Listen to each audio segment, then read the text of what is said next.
Hi everybody, this is not a time-lapse video. It's a little hard for me to get in the shot here, but did want everyone to see my cool shirt, in case I didn't already see it in the other time-lapse videos. So here's the finished article, the Atari 2600 video computer system. It's a computer system, not a game system. And we've got the console itself, the joystick, 3 little cartridges, and a nice little pretend wood cabinet for them to live in, and 3 little scenes, one for each game. So we've got the Asteroids game, and its a little scene where we've got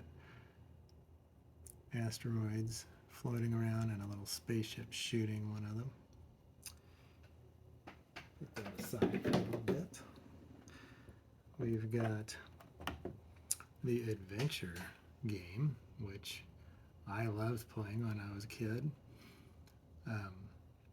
I only ever played it at my friend's house. I never had my own copy of it, and my version of it was, or the guys that I knew had it long enough in the past that it didn't have all this pretty artwork on the cartridge. It was just a very plain Jane words. It said, adventure, used with joystick controllers, in this all lowercase 1970s really loopy font. Anyway, so here's that, and here's the scene that goes with it. You have a little castle with a little Lego dragon guarding the castle. You can see the chalice inside the castle, which was the thing you had to get to win the game. Adventure was the first video game known to have an Easter egg in it. The author of the game put his name in it, which was not considered to be okay by Atari, but it was put out with that in there, and they didn't know it until much later when somebody said, hey, this is a cool thing I found. But in honor of that, there's a little egg behind the castle. So there's that. Then we have the Centipede game, which if you ever played this in the video arcade, you used a trackball for it, not a joystick. But they did have a trackball controller for the Atari, but they couldn't count on a lot of people to have one. They knew everybody would have a joystick because it came with the device, came with the Atari. So they went ahead and said, let's make this with the joystick. The same goes for Missile Command, by the way. And then here's the scene for Centipede, which is, an angry centipede crawling around among the mushrooms. The premise of the game is that you're shooting the centipede as he's crawling among the mushrooms. And here's the neat little cabinet that isn't authentic to any real item that ever really existed, but it's very retro style, wood colored.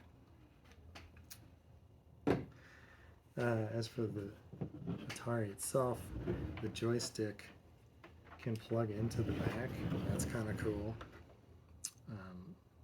It looks a lot like the original plug that was on the joysticks. The joystick, I believe, was designed so that if you were right-handed, you'd move the joystick with your right hand, and you'd reach with your left hand, probably your thumb, to press the button. Pew, pew, pew. I'm left-handed, so I wanted to use my left hand on the stick, but then my right hand, where's the button? Well, I had to reach around the front. And the wire would always go between these two fingers. My hand would reach around the front. These fingers would probably brace against these fingers. So the joystick was probably almost invisible, but that's how I had to do it. The Atari itself, this is a pretty faithful reproduction. The wood grain here, that's a lot of fun. These switches on the front, obviously, you've got, on and off. This is something that was made early enough that some people didn't have color televisions, so they have a black and white setting.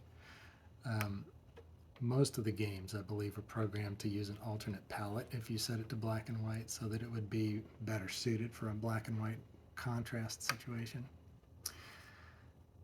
There's this slot in the middle where you plug in the cartridge, and then these two are spring-loaded. One is for selecting which flavor of the game you want to play, and the other one is to actually start it. Or if you started the game and then you messed up and you wanted to start over again, you probably push that again to start over. What this has in the back is also fairly authentic. They don't have these labeled, but these are a couple of ports for the joysticks to plug into. Original Ataris, I think, came with 2 joysticks. Later in their time, they may have said, let's only put in 1, and then you had to buy the second one separately if you wanted. I believe mine actually came with paddle controllers, unless they had to be bought separately. It was a birthday gift, so I don't really know how much actually came in the box. This little gray guy here is where you would attach the power cord, which was a separate wall wart sort of thing that you'd plug into the wall, and it just had like almost like a headphone plug looking thing that would go into here. You can see there's a few switches back here on the back side too. 2 of them, the 2 that are kind of in the middle, are for difficulty. In one setting it was for easier playing, and the other setting was for more difficult playing. I don't know if every game honored those, but that was a way that you could, in the days of this video game, have a harder or easier experience. They didn't have, menu screens and settings like we do now. Then there's one more switch, which is over here on this side, which you would use to say, I want this to be channel 2 or channel 3 on my TV set. Not quite shown here. There's a little hole in the cabinet. That is, can you even see that? That is analogous to where the wire comes out to attach to the TV to give it the pictures and stuff. What this has that the original Atari didn't have is this feature where you can slide this forward and this little scene pops up. The very 80s situation where there's this little guy in here playing Atari, a little teeny tiny Atari. If you look carefully, you can see he's playing Asteroids. He's got a couple of posters on the wall. He's got a boom box on the bookcase back here, and a video cassette, VHS video cassette.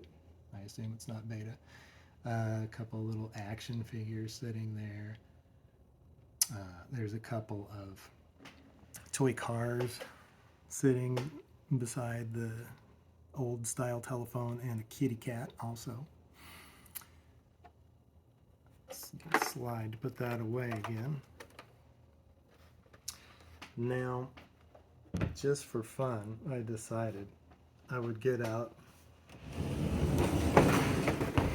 my old Atari in its fancy wood grain box. My Atari is a little bit too new to have wood grain on the front of it, and like the LEGO one does. Here's the wire on the back. But you can see this is very close look on the LEGO version compared to the real one. On and off, color in black and white. It makes some really nice chunky sounds. And then these spring-loaded guys. On the back, you can see the Atari made by LEGO has just kind of a little rectangle shaped thing.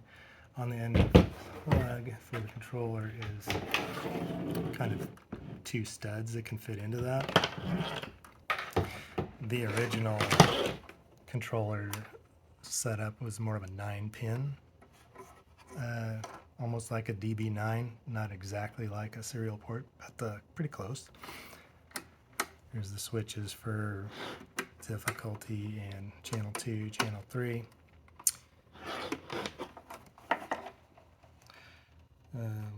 Does not open up to show the scene inside.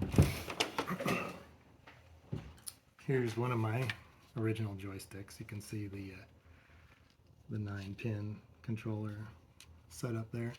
I always wound the cord around like this to store them because I had to fit them in this box. So it meant my controller cords were always really curly, like an old landline telephone or something. But here we go. That's how this one you can actually push. The LEGO one is just it's just stuck on there. It's like the one thing that doesn't actually function or move like the original switches. I think there's no orange on the controller that came with my Atari because it just didn't have that to begin with. I don't think it's rubbed off. I do have a whole bunch of cartridges in here and sitting right on top because apparently 20 years ago version of me knew this would be important. Here's Centipede. So we can compare the real one and the LEGO one directly. You can see that they changed the artwork to have LEGO based characters in the artwork, so that's fun. I don't have an adventure cartridge or an asteroids cartridge to compare with, but you can kind of tell that that has LEGO looking minifig heads at least. They didn't make the dragon look like LEGO. The LEGO asteroids, those are definitely LEGO rocks. And then this spaceship, in the instruction book it said this spaceship is an actual kit that you can buy. Maybe it's a new one, I'm not sure, or if it's a pre-existing one. Just for curiosity, here's the paddle controllers that I had with mine. They are 2 to a set. 2 of them that go to one plug like this. One of my paddles works great, the other one doesn't, because I think when I was a kid at some point I got mad and I threw it across the room when I lost the game and probably broke a solder joint or something. But anyway, hope you enjoyed this little comparison of LEGO Atari versus real Atari. Just see that it fits right on there really nice. The size is very authentic. Thank you very much and goodbye.